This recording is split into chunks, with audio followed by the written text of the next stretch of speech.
I made the mistake of playing at a table where the DM was also the mother of another player. The son had just finished high school and was by every legal definition technically an adult. Early on, it was apparent that he was receiving special treatment. His character got to go on a personal side quest outside of our party sessions to obtain a massively overpowered, custom homebrew magical item, a staff of teleportation. But it wasn't just any staff, no. This staff could teleport his level 3 character up to 3 times per combat. Yeah, you read that right. Per combat. He could also use it to teleport creatures with no saving throw up to 120 feet away. This item would easily be a wondrous or god tier item, and he could use it constantly. Nepotism aside, the dynamic between his player character and the DMPCs his mother was playing was also unnerving. For whatever reason, DM would constantly find reasons to flirt with her own barely legal son through NPCs. We are 1 minute into the video. Are we trying to break some kind of record here? The rest of the party would just sit there awkwardly while mother and son roleplay flirted, which happened surprisingly often. I guess his player character was also super hot. I'm not going to think too hard about it. TLDR, DM seems a little too invested in her son's player character, leading to repeated uncomfortable flirting and wild nepotism. That may well be the worst intro story we've ever had. We've seen favoritism. We've seen uncomfortable flirting. We've seen DMPCs. But combining all that with an Oedipus complex? No. Thank you.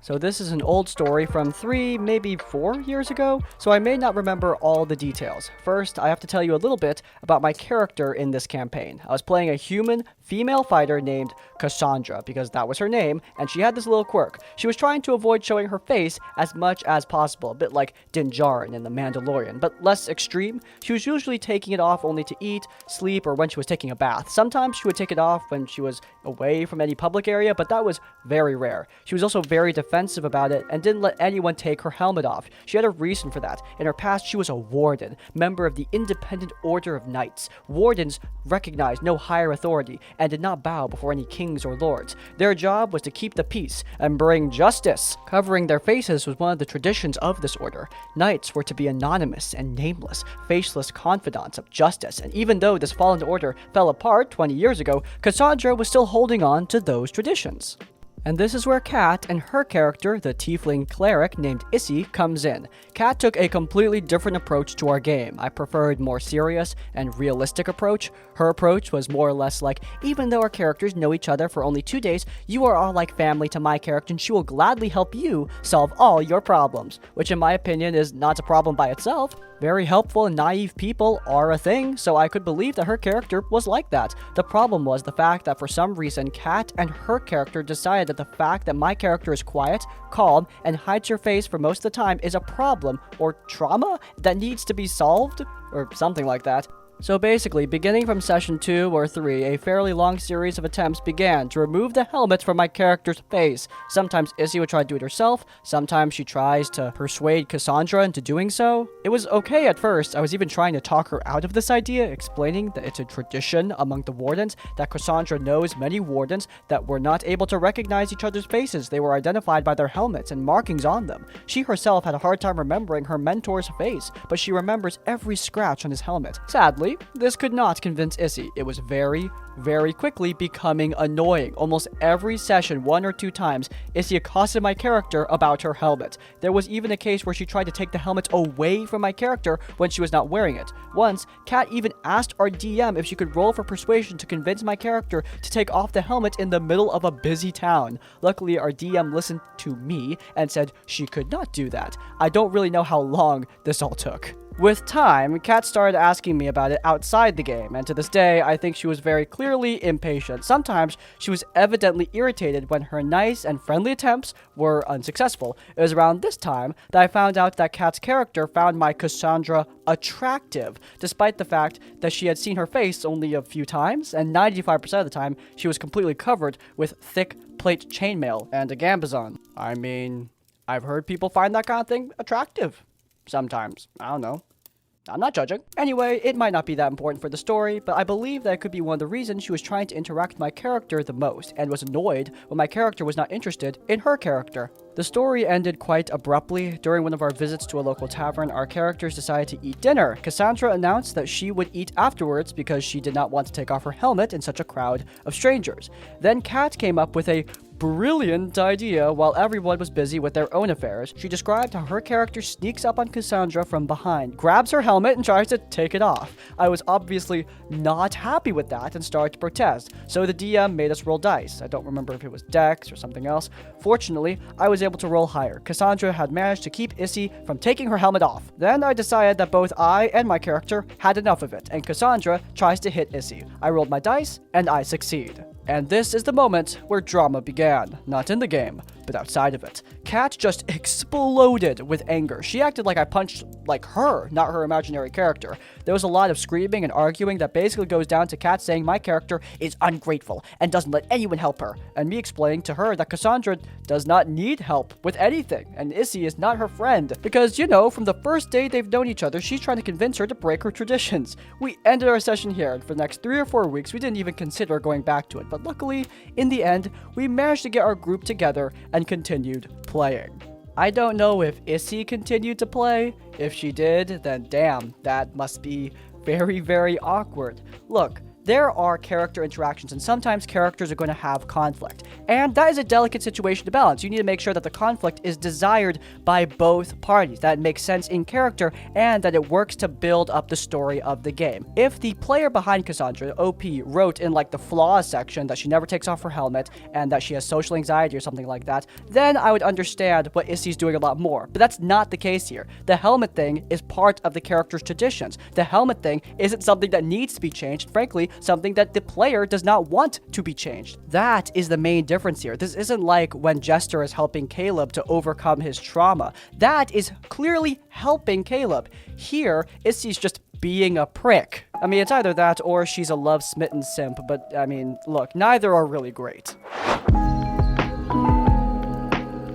I am playing a game of Dungeons & Dragons with people attending university, but it is played online. The premise of our game is somewhat like The Bad Guys, where we are all traditionally monster races who were taken from the prison and cripped into serving as privateers for a country. We were supposed to make characters that were silly when the situation called for it, but serious when the situation called for it as well.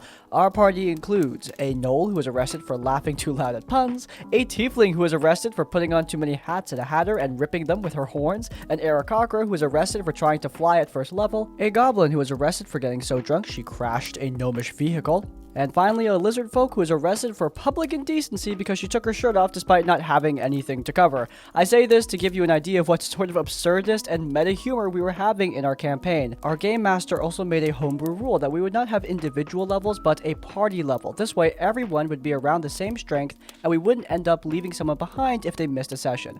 Our 6th player joined and became the problem. He played a drow that was already on the ship. He just never joined us. Even though he was a rogue, he said he was a ranger, but he did not want to play a ranger because they're not good enough for him. He was nicknamed Drizzt by the goblin and tiefling. I and the rest of the group had never even heard of the character because those books weren't available in French when we were younger. Our Drizzt wannabe treated only those two with anything that resembled decency or respect. He would tell us that our character smelled, tried to attack us, and said the ship we were on was a circus because it had tamed monsters. But the entire point of our campaign was that we weren't monsters, but were treated as such. Drizzt wannabe said we could have picked drow, Yuan-ti, and tieflings instead. This would have ruined the jokes behind why our characters were arrested for silly reasons, so we told Drizzt wannabe to shut up. Drizzt wannabe then would make complaints about how the game was played. He claimed that he had been playing since the days of advanced Dungeons & Dragons and remembered how it used to be. We at first told him it was interesting, but he was getting really annoying. Tiefling, who was familiar with the archetype of Drizzt wannabe, said that the Legend of Drizzt is all about how racism is bad. Drizzt wannabe just said making playable monsters was a bad idea and things were better when it was advanced D&D. We did not keep him around for that long. Our Aarakocra player linked a video by Matt Mercer, and Drizzt wannabe said to ignore it because Critical Role was foolish and Matt Mercer is smug? The words he used were regional slurs. They have no English translation that makes sense. Several players told him to go play in traffic or just to play the game, because this was getting very abrasive. Our game master sided with the other players and said enough was enough, and asked Drizzt wannabe why he was even in the group and why did he not try to run a game himself using advanced Dungeons & Dragons rules. Drizzt, of course, gave a left-handed comment that nobody runs advanced Dungeons & Dragons anymore. Before he gets kicked from the server, the game master just told him to be the change he wants to be in the world and told him about some English players who wanted to play older D&D editions, and he should just go talk to them. We have not had any problems since he left, and we hope Drizzt wannabe found a group he can play with. He joined us because our times aligned and we played in French. A lot of groups that form online like us played in English. I do absolutely empathize with the struggle to find games that are in your native language. There are a lot of games in English, and for people who don't speak English, that can be a barrier to entry. However, yeah, Drizzt wannabe is incredibly annoying. First and foremost, if you want to play Advanced D&D, play Advanced D&D. I like 5th edition. I don't go around finding games that aren't 5th edition, going into them and complaining how they're not 5th edition. If I want to play 5th edition, guess what? I play 5th edition. I do also sympathize with having difficulty finding games of a specific type, not necessarily for D&D, but maybe for other stuff like video game LFG. Sometimes I'll struggle finding groups. But again, there are groups out there for everything. There's like 50 million people playing this game. You're bound to find something that fits you eventually. I just don't get why this guy would join a group that specifically does not match his criteria. He knows they don't match his criteria, and yet he does it anyway because I guess he just likes complaining about stuff. Well, definitely not the worst story we've ever read on the channel, probably not the worst story we're going to read in this video. This certainly has the quality of extremely annoying. My group plays at a bar. My first game was played here for their D&D nights. After a few sessions, a DM noticed that I might be a good fit for their campaign. Most of the guys in this new group I consider to be fairly close friends nowadays. The only gripe I have with them is that even though we play for 3 hours, it feels like we get through about 45 minutes of actual progress. We are playing through a module, and in 2 years, they've only started to get to level 6. I'm also playing a character that I don't have much feelings for, but that's a meh point. I've really wanted to play a character that I've been cooking for over a year now in a homebrew campaign where my backstory hooks actually matter, but I digress. The virus hit and we went online. I found myself DMing more and more doing one-shots because as a player, I really couldn't seem to focus during online games. Well, bars are now opening back up, and with it being D&D night, the bar kind of voluntold our group to DM, so I started prepping my own written one-shots. The first group I get consisted of one decent human being, and the rest seemed to congregate directly from the kind of stories you read on here. A barbarian who had a serious case of protagonism and a craving to roll every check regardless if it was directed towards him or not. A rogue whose only intro for his character was verbatim, "He's a rogue who gets information by seducing every babe he sees," followed immediately by an "oh yeah" from the barbarian. A fighter who he described as a pale orc with bright red hair who does not eat food, but only dead humans, then proceeded to show an anime character that I have never heard of before, and a ranger that hyper-focused on a single thing and wanted to roll as many times as he possibly could to achieve said thing. We get to the end of the introductions, and I've already swapped out the one-shot I was planning on running, as the session I prepped had heavy roleplay, and I was not willing to deal with that. I swapped it out for something a bit more heavy combat and exploration instead. Well, try as I might, swapping out the original goddess for a demigod male, female human instaff to imps, and a bored bartender lich, the orc still wanted to eat him, even though he was described as bones, tried catching an imp to eat instead. Anyway, the story required finding a child for a crying mother. I didn't even get out, "You hear the sobs of a crying woman," before I saw the gleam in his eyes. I'm trying to get the main objective out when I'm constantly interrupted with, "What does her hair look like?" Frazzled as though she's going through a panic attack. "Is she married?" Your perception check fails as her hands are covered by her hair / soaking handkerchief from her eyes. "What is she wearing?" Simple garments, as she's probably not expecting to be a functional adult at this moment. "What do her shoes look like?" I get them out the door, and the ranger's first thing he asks is if there's any tracks. Oh good. Progress. Yes, you find some. Barbarian introducts. "Do I see them?" I asked the ranger. "Do you point?" Clack, clack, clack. 17. "Do I see them?" "Do you point out the tracks to them, ranger?" He does, and the ranger follows up with, "Can I roll to see the size of the print? Can I roll to see the direction? Can I roll to see if the foliage is damaged in that direction?" I informed him that one roll is plenty, and I will describe as needed, but the next stop, the same thing happens again. and again. I'm getting flustered at this point, and I just want the adventure to be done. We get to the encounter, and they find the girl is caged off with a cult, having already used 2 of the other commoners to partly summon a bone devil through a portal. The cage is off to the far side. The runes are being written for the next section. I had planned on high stealth to nab her, perhaps a distraction, or a charge in for a blaze of glorious fighting. What I got instead was chilling. How old does she look? You'd imagine a teenager? Older or younger teen? Younger? They're just using her blood for the ritual. All of it, yeah. Does she look like plump or more lean? At this point, I have my head in my hands, rubbing my eyes when I hear a clack, clack, clack. 19! I yelled to the cultist to save me a drumstick, Cried out the barbarian in enthusiasm. I called dibs on the arm, yelled out the fighter. I lost my cool. I loudly announced that the adventure was over about 45 minutes early. We got a few curious glances from the other patrons. Remember, we are in a public bar. There is a single female player sitting at a chair a table away. I don't remember what else I told them. I was seeing red. I stuffed my crap quickly into the bag haphazardly and carried the rest out. Well, I can't kick these players as they are paying customers to the bar. I can leave, and I did. I'm not going to have time to talk about this, but you know exactly what happened when they got home was something along the lines of, man, I don't understand that guy's problem. I mean, who doesn't fantasize about eating children? Ugh, so offended. I like my friends. I dislike how this bar event has made it so we can only play every other week now. I can't talk to the DM because I am the DM. The bar owner certainly doesn't care. They're paying customers. I can't only show up for my friend's game as it's an equal load among us to DM, but I can't sit at a table with those people ever again. I can't just show up with a one-shot prepared because I could have one of those players directed towards me and I turn away suddenly every week.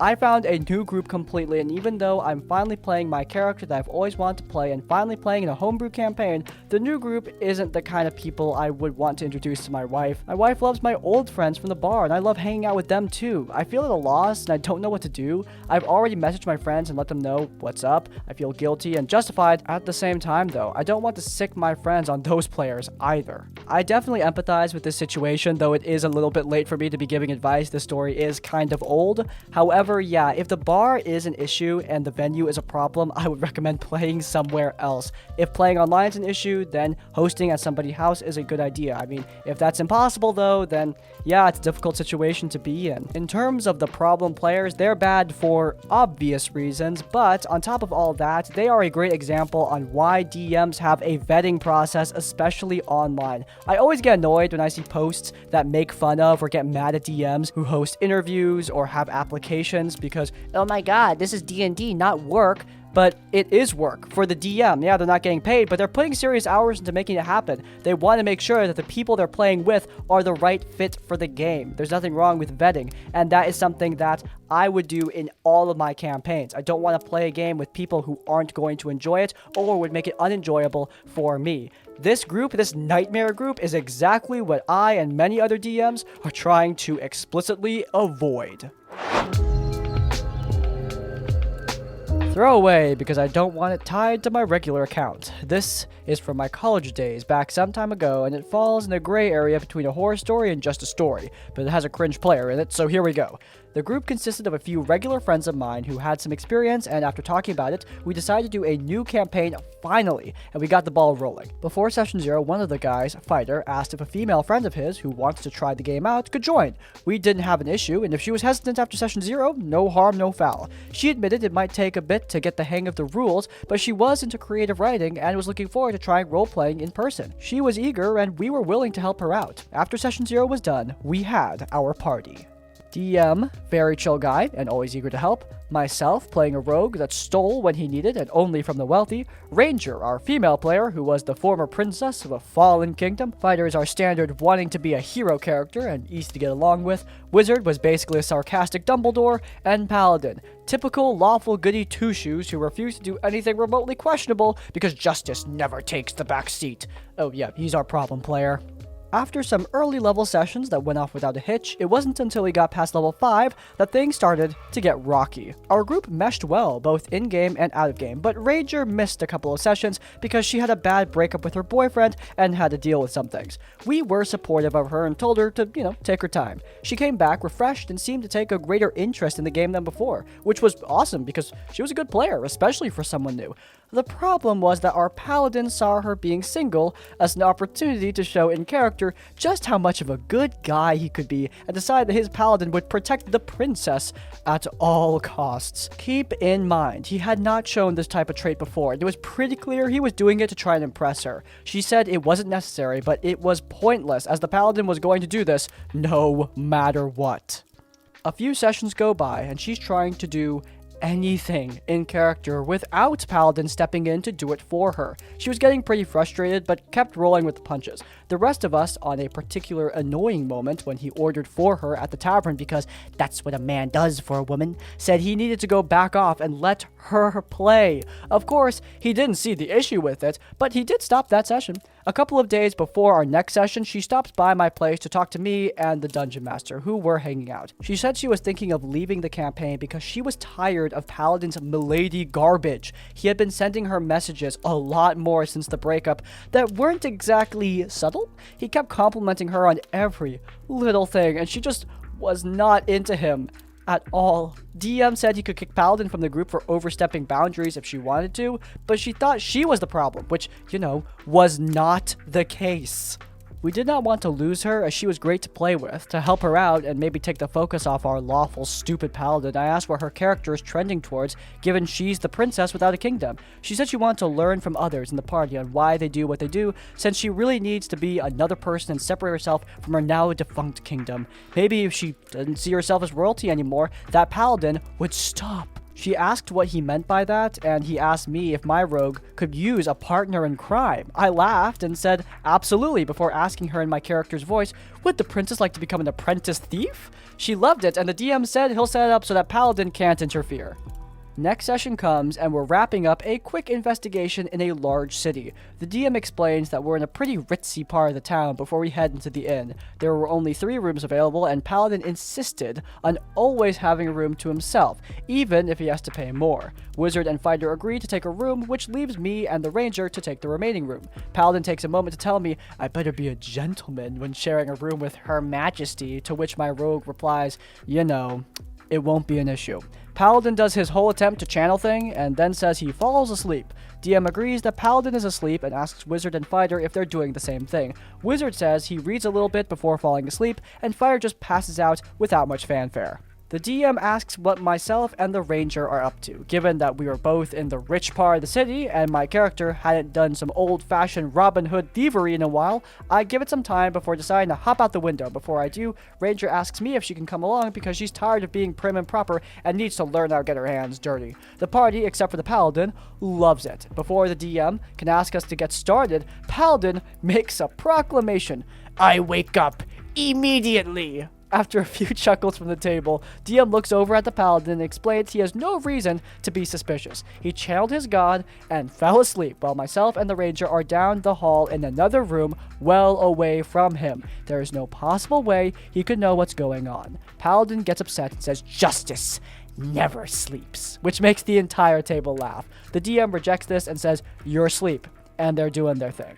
Ranger and I find the gorgeous home of some noble we learned about who is known for being an asshole, and we rob it blind. Anything that wasn't nailed down went into our bag of holding. Silverware, clothes, plates, trinkets, gold, platinum, you name it, we took it. We did have to pass a couple of stealth checks, and she passed with ease, including a nat 20 when we were trying to get back unnoticed by a couple of guards. She was having a blast, and we snuck back in with no issue. I explained to her that we'd find a fence to sell the stuff, but once we were done, we would make sure to give a chunk of it to someone in need. She agreed, and we passed out. The next day, we all get up, and Paladin waits until we're all together, and for some reason asks if we all stayed in our rooms that night. DM has to shut him down again, and said that he would have no reason to suspect anything unless it was brought up. Paladin whines that his agency is being taken away before DM tells him he's just straight metagaming, reminding him that just because the player knows doesn't mean the character knows. Back in character, Ranger decides to have some fun and said she had an amazing night, one of the best she's had in a long time.